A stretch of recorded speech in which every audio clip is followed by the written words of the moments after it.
Bhavnagar મહાપાલિકાના road વિભાગની pole ખુલ્લી ગઈ છે। ઓડિટ વિભાગની તપાસમાં સામે આવી છે બેદરકારી। સિદ્ધસરમાં જુદા જુદા 25 વારિયામાં આરસીસી રોડના કામ નિયમો વિરુદ્ધ થયાનો તપાસમાં ખુલાસો થતા ₹2.38 કરોડનું કામ જાણે રોડ પર ગયું હોય તેવી ઘટના બની છે। ટેન્ડર ખોલવા માટે જે નિયત કમિટી હોય તેની સમક્ષ કોઈ કાર્યવાહી થયા વગર જ વીપી કન્સ્ટ્રક્શન નામની એજન્સીની દરખાસ્તને સીધી મંજૂરી મળી ગઈ। સમગ્ર મામલે રાજકારણમાં ગરમાવો જોવા મળ્યો।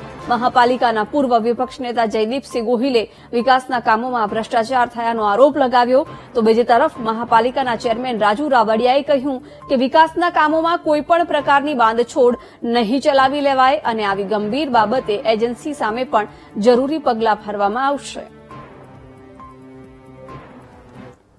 શું લાગે ભાવનગરના રોડ વિભાગમાં તમામ નિયમો રોડે ચડાવી દીધા હોય અને નેવે મેકી દીધા હોય ને એવી રીતે કોન્ટ્રાક્ટરો બેફામ રોડ ખરાબ બનાવે છે અને ભ્રષ્ટાચાર કરે છે। આની પહેલા સામાન્ય સભામાં કહેલું કે ભાઈ જે જગ્યાએ રોડ બનાવો છો અહીંયા નથી ગટર લાઈન નથી પાણીની લાઈન, તો કે હવે એવું કરશું, આ એક રોડ બનાવ્યો આપણા મેન ઓફિસની સામે એમાં પણ ખરાબ રોડ બન્યો છે। અને સૌથી વધારે મારે કહેવું ને કે આ લેબોરેટરી બની ગઈ છે, સાધન સામગ્રી આવી ગઈ છે, પણ છતાં લેબોરેટરી ચાલુ નથી કરતા। શું કામ? કે કોન્ટ્રાક્ટરને છાવરવાના હોય, 2 થી 3% લેવાના હોય અને તમામ કોન્ટ્રાક્ટરો ભ્રષ્ટાચાર ભવનમાં ભ્રષ્ટાચારના પૈસા ભોગે છે, એને હિસાબે લેબોરેટરી ચાલુ નથી કરતા। જો લેબોરેટરી ચાલુ કરે તો દૂધ ને પાણીનું પાણી થઈ જાય, પણ જાણી જોઈને ભાવનગરના આજે કરોડો રૂપિયા ટેક્સના પૈસા એ કોન્ટ્રાક્ટરના ખીચામાં જાય છે અને બીજા ભ્રષ્ટાચારીના ખીચામાં જાય છે।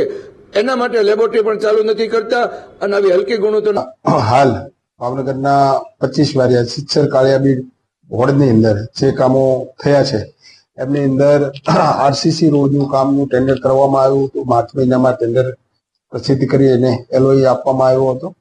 આશરે 2.38 લાખનું આ કામ હતું, જેની અંદર ટેન્ડરની જોગવાઈ મુજબ જે શરતો હતી એની અંદર જે આરએમસી કરાવવાનું છે એ રોડ કરવાનો છે આરએમસી થી કરવાનો હતો, એજેક્સ થી કરવાની સ્પષ્ટપણે ઉલ્લેખ નહીં કરવા માટેની ઉલ્લેખ કરેલો હતો ટેન્ડરની અંદર।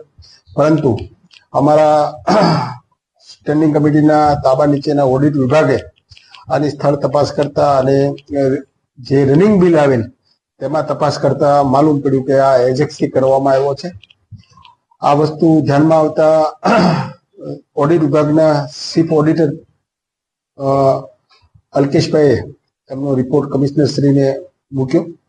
આની અંદર બીજી પણ એક ત્રુટિ જોવા મળી છે કે જે ઓનલાઈન જે ટેન્ડર થયેલા હોય એ ટેન્ડર કમિટીની અંદર મૂકવાના હોય છે અને ટેન્ડર કમિટીમાં મૂક્યા પછી જ ખોલવાના હોય છે, પરંતુ ટેન્ડર કમિટીમાં મૂક્યા વગર આ ટેન્ડરો ખોલવામાં આવ્યા છે। આ બંને મુદ્દે કમિશનરશ્રીને જાણ કરવામાં આવી છે પત્ર દ્વારા, અને ક્વોલિટીમાં કોઈ કોમ્પ્રોમાઇઝ નહીં ચાલે એવા બહુહેતુક સાથે જ્યારે ભાવનગર મહાનગર કામ કરી રહ્યું છે ત્યારે આની ઉપર ચોક્કસપણે પગલાં લેવાશે।